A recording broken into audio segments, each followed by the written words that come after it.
Polícia Rodoviária Federal. Não sei se dá pra ver direito aqui. Tem que tomar cuidado aqui.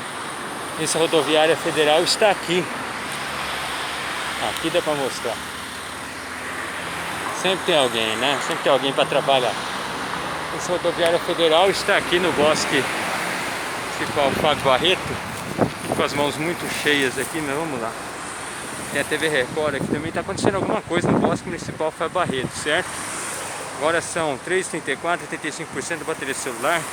Terça-feira, 22 de setembro de 2020.